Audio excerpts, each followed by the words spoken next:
तो हमारा चरक शारीर 5th number जो चैप्टर है पुरुष विच्य शारीर अध्याय, उसमें हमारे पिंड ब्रह्मांड न्याय के बारे में बताया गया है और लोकगत और पुरुषगत भाव को कोरिलेट किया गया है। तो पृथ्वी को कोरिलेट करते हैं मूर्त भावों से, आपको जल को मतलब बेसिकली कोरिलेट करते हैं क्लेद से, तेज को कोरिलेट करते हैं अभिसंताप से। तो तेज अपना है अभिसंताप, आगे ज्योति आएगा, ज्योति नहीं है वो ऑप्शन में होगा, लेकिन तेज को अभिसंताप है, ठीक है। वायु को अपा प्राण से कोरिलेट करते हैं, तो प्राण वायु का एक भेद होता है ना, तो वैसे करके आप याद कर सकते हो। वियत जो होता है आकाश होता है, उसको सुशीर खोखले भाव से याद कर सकते हैं। सुशीर जो बॉडी में जो अपना मज्जा वाले भाव होते हैं उसको आप वियत आकाश से कोरिलेट कर सकते हैं। ब्रह्म को अपनी आत्मा से कोरिलेट कर सकते हैं। ब्रह्म की विभूति किसी को है तो अंतरात्मा की विभूति है, वैसा कोरिलेट कर सकते हैं।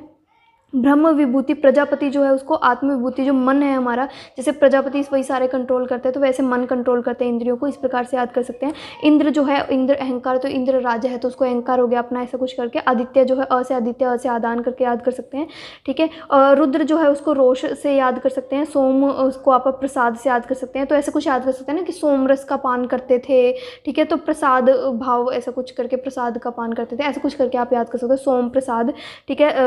उसके बाद वसु को सुख से कोरिलेट कर सकते हैं, अश्विनी कुमारों को कांति से कोरिलेट। अब ये देखो अश्विनी कुमार वैद्य हम पढ़ते हैं, ठीक है, कांति से कोरिलेट कर रखा है, ठीक है। तो अश्विनी कोई ऐसा मान लो अश्विनी है कोई, उसकी कांति, ठीक है। उस मरुत है उत्साह से कोरिलेट कर सकते हैं वायु को, ठीक है। वैसे भी मारुति नंदन जो अपने हनुमान जी उनमें बहुत उत्साह है तो ऐसे याद कर सकते हैं। विश्वदेव जो इंद्रियां और इंद्रियार्थ है उससे कोरिलेट कर सकते हैं।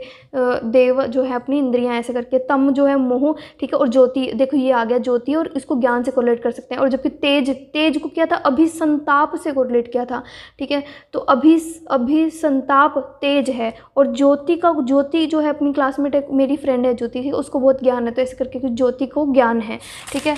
तो वैसे करके हम याद कर सकते हैं। तो सृष्टि को गर्भधान से याद कर सकते हैं। कृतयुग को बाल्यावस्था से याद कर सकते हैं, ठीक है। तो कृतयुग बहुत अच्छा होता है ना, सतयुग है ना, अच्छी अच्छी चीज़ें, तो बाल्यावस्था से याद कर सकते हैं। त्रेता को युवावस्था से याद कर सकते हैं, ठीक है, तो तेरी जवानी करके याद कर सकते हैं। द्वापर को बुढ़ापा से याद कर सकते हैं, ठीक है। द्वार पे बुजुर्ग है ना, तो ऐसे, क्योंकि बुजुर्ग जब बूढ़े होते हैं तो उनके ऐसे वो खाट नहीं गेट के पास उनके वैसे कि आते जाते सब दिखता रहे, तो वैसे करके द्वार पे उनकी बुजुर्ग बैठे हैं, तो ऐसे कुछ करके द्वापर जो युग है उसमें बुढ़ापा से कोरिलेट कर सकते हैं। कलयुग को रोगी होने से कोरिलेट कर सकते हैं, ठीक है। युग अंत हो गया तो मरण से कोरिलेट कर सकते हैं। तो ये हमारे जो है पुरुषगत और लोकगत जो है सारे हमारे भाव हो गए। इस चैप्टर में और अपना मोक्ष वगैरह का वर्णन किया गया है।